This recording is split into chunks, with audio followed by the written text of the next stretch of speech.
When Sue awoke from an hour's sleep the next morning, she found Jonesy with dull, wide-open eyes staring at the drawn green shade. "Pull it up, I want to see," she ordered in a whisper. Wearily, Sue obeyed. But oh,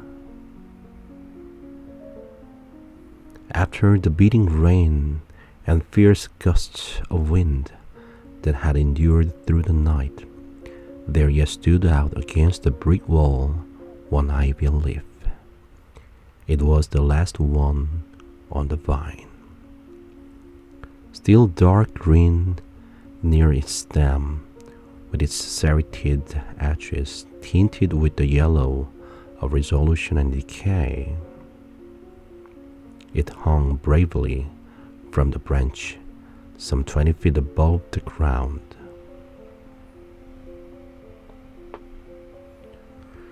"It is the last one," said Jonesy.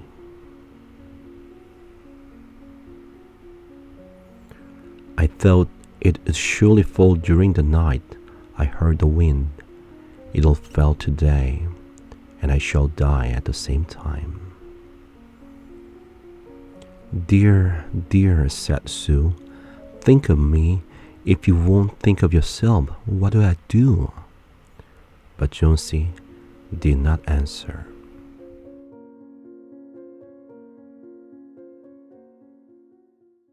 The day wore away, and even through the twilight, they could see the lone ivy leaf clinging to its stem against the wall. And then, with the coming of the night, the north wind blew again. When it was light enough, Jonesy, the merciless, commanded that the shade be raised.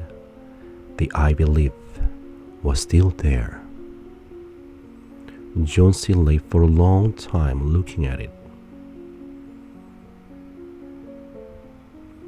And then she called to Sue, who was stirring her chicken broth over the gas stove. "I've been a bad girl, Susie," said Jonesy. "Something has made that last leaf stay there to show me how wicked I was. It is a sin to want to die. You may bring me a little broth now, and some milk with a little port in it. And no, bring me a hand mirror first. And then pack some pillows about me, and I'll sit up and watch you cook."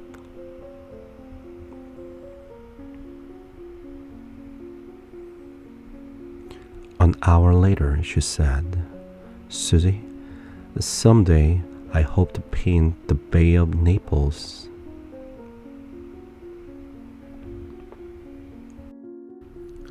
The doctor came in the afternoon, and Sue had an excuse to go into the hallway as he left. "Even chances," said the doctor.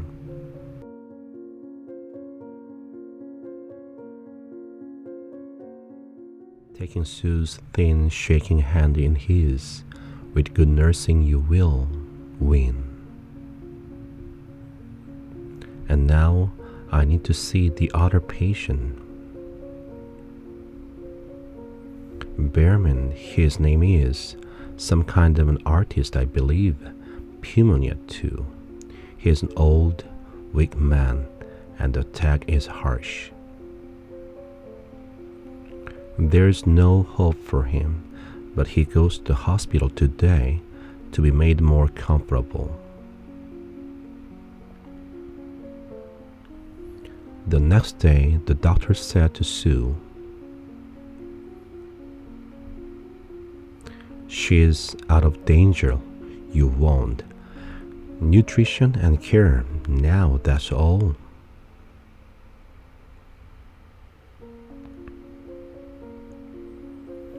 And that afternoon, Sue came to the bed where Jonesy lay contentedly knitting a very blue and very useless woolen shoulder scarf.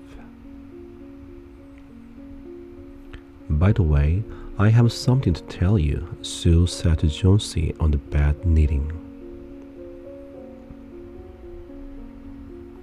"I heard Mr. Berman died of pneumonia today in the hospital. He was ill only 2 days. The janitor found him the morning of the first day in his room downstairs, helpless with pain.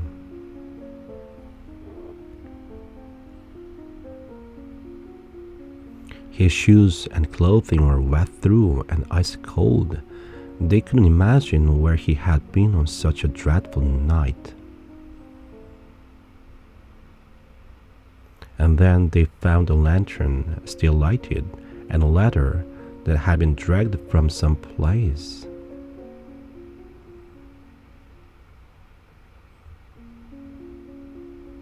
And some scattered brushes and a palette with green and yellow colors mixed on it.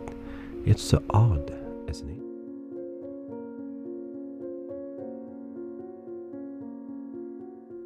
What sad news! He was surely some peculiar to others, but had been good to us, as I remember. Anyway, look at the window, dear, at the last ivy leaf on the wall.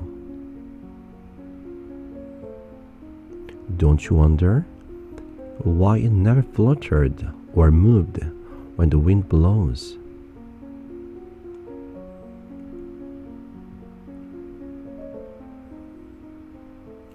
Sue stopped her talking when she found Jonesy were tearing silently.